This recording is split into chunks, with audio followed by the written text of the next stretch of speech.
لو تناهيتم إلى سر الحياة وصنعتم كائنا حيا نرى لم نزد إلا يقينا بالإله لم نزد إلا يقينا صحابہ کرام کی جو بڑی فضیلت ہے نا، صحابہ کرام نے بڑی بڑی قربانیاں دیں، لیکن نبی صلی اللہ علیہ وسلم سے ایسے معجزوں کا مطالبہ نہیں کیا۔ سب سے پہلی لڑائی بدر کی، حضرت سعد رضی اللہ عنہ نے جب سب کو پتہ چلا نا کہ 313 کے مقابلے میں جو لڑنے کے لیے آ رہے ہیں وہ کتنے ہیں؟ 1000۔ یہ تو بڑی ٹینشن کی بات تھی بھائی، 313 اور ہمارے پاس لڑائی کا سامان بھی نہیں ہے، ہم لڑیں گے کیسے؟ نبی صلی اللہ علیہ وسلم پریشان ہوئے تو صحابہ انصار اور مہاجر نے آپ کو تسلی دی کہ یا رسول اللہ، ہم بنی اسرائیل کی طرح نہیں ہیں جنہوں نے موسیٰ علیہ السلام سے کہا تھا اذهب انت وربک فقاتلا، آپ جائیں، آپ کا رب جائیں، دونوں لڑیں، ہم یہاں بیٹھ کر تماشا دیکھ رہے ہیں۔ یا رسول اللہ، ہم بنی اسرائیل کی طرح نہیں ہیں، آپ ہمیں آگ میں کودنے کا حکم دیں گے، ہم اس میں بھی کود جائیں گے۔ اللہ نے آخری نبی کے لیے جن لوگوں کا انتخاب کیا نا، چونکہ آپ آخری نبی ہیں، آپ کے بعد کوئی پیغمبر نہیں آئے گا، تو آپ کو جو ساتھی دیے گئے وہ بھی سلیکٹڈ تھے، بڑے خاندانی، کیونکہ اب آخری نبی نہیں آئے گا، تو نبی کے دنیا سے جانے کے بعد نبوت کا کام کس سے لینا ہے؟ انہی صحابہ سے لینا ہے۔ تو لوگ اللہ نے آپ کو بڑے خاندانی دیے کہ ان سے لینا ہے، اور ان کی نسلوں میں دین ایسا جاری کیا، ایسی قربانی، 1400 سال گزر گئے، آج بھی اسلام مسلمانوں کی قربانیوں کی وجہ سے زندہ ہے۔ دنیا میں کوئی 1400 سال پرانا مذہب آپ کو ایسے زندہ نہیں نظر آئے گا۔ ٹھیک ہے، مسلمانوں میں بڑی خرابیاں بھی ہیں، یوں بھی ہیں تو ایسے بھی ہیں تو ویسے بھی ہیں، آپس میں لڑتے بھی ہیں، فتوے بازی بھی کرتے ہیں، ایسا بھی کرتے ہیں تو ویسا بھی کرتے ہیں۔ او بھائی، پازیٹیو چیزیں اگر اٹھا کے دیکھو گے تو آج بھی آپ کو وہ پازیٹیو چیزیں نیگیٹو سے زیادہ ملیں گی۔ آپ دوسری قوموں سے تقابل تو کرو۔ آج خوب سمجھ لو، ہماری تاریخ بیان کرنے والے لوگوں میں کچھ ایسے لوگ ہیں جو ہر وقت ہماری ہسٹری کا نیگیٹو پہلو آپ کے سامنے رکھیں گے۔ بنو امیہ ایسے تھے، حجاج بن یوسف ایسا تھا، محمد بن قاسم لٹیرا تھا، محمود غزنوی ڈاکو تھا، ٹیپو سلطان ایسا تھا، فلاں ایسا تھا، فلاں ایسا تھا، سراج الدولہ ایسا تھا۔ وہ پوری تاریخ خلافت عثمانیہ بدعتیوں کی تھی۔ بنو عباس باغی تھے، بنو امیہ چور تھے، لٹیرے تھے، لونڈے تھے۔ ایسا لگتا ہے کہ جیسے اسلامی تاریخ میں کوئی انسان کا بچہ پیدا ہوا ہی نہیں ہے۔ سمجھ رہے ہیں؟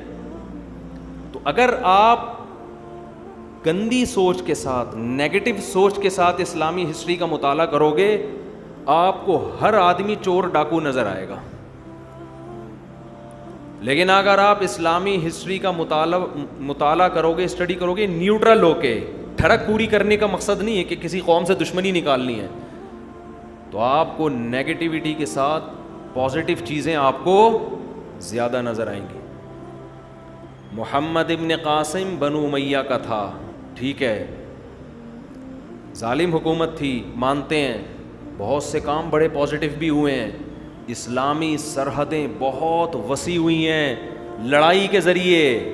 آپ کو پتہ ہے جب کوئی قوم بڑی بڑی طاقتور قوموں سے لڑتی ہے تو اس قوم میں کوئی خاصیت ہوتی ہے کہ وہ طاقتور قوموں سے لڑ کے جیت جاتی ہے۔ کوئی تو بات تھی کہ اسلامی سرحدیں بنو امیہ کے دور میں سندھ تک فوجیں داخل ہو چکی تھی مسلمانوں کی۔ 90 ہجری ہے، 90 ہجری محمد بن قاسم کا دور۔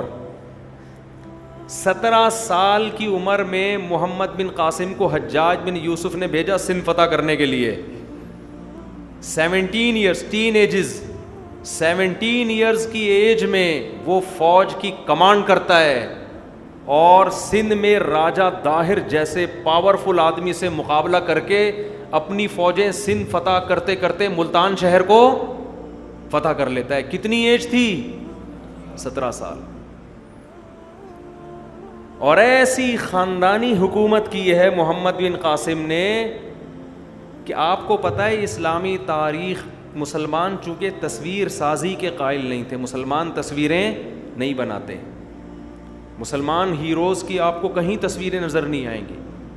صحابہ نے نبی صلی اللہ علیہ وسلم کی تصویریں نہیں بنائی، ابو بکر کی، حضرت عمر، عثمان، علی، کسی کی نہیں. اسلام میں یہ تصویر سازی کیا ہے؟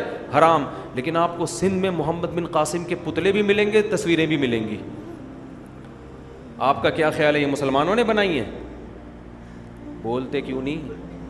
یہ ہندوؤں نے بنائی تھی. عقیدت میں ہندوؤں نے محمد بن قاسم کو بھگوان بنا لیا تھا.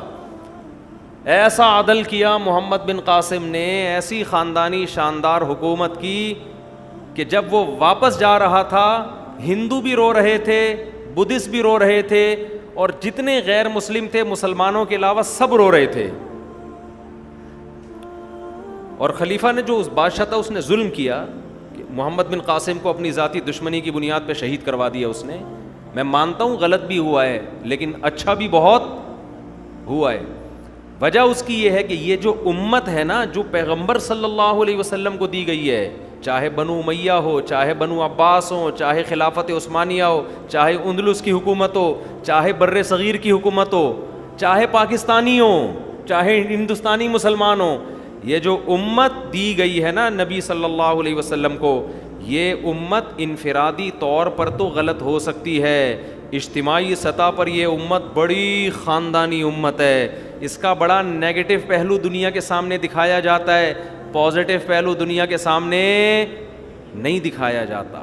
خاندانی ہے تبھی تو اس امت نے اپنے دین اور مذہب کو 1400 سال تک بچا کے رکھا ہے کہ نہیں رکھا ہے.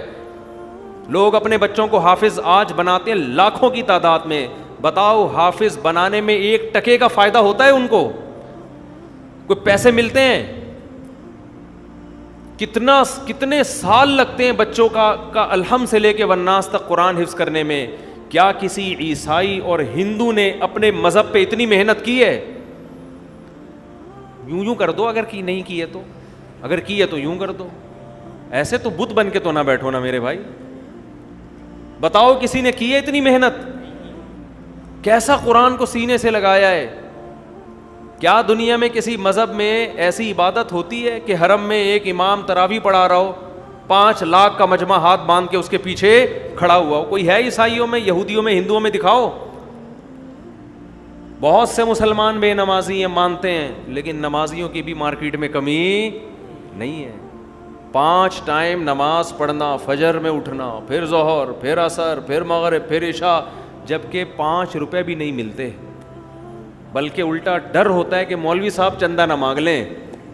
ہوا و حرص والا دل بدل دے، میرا غفلت میں ڈوبا دل بدل دے.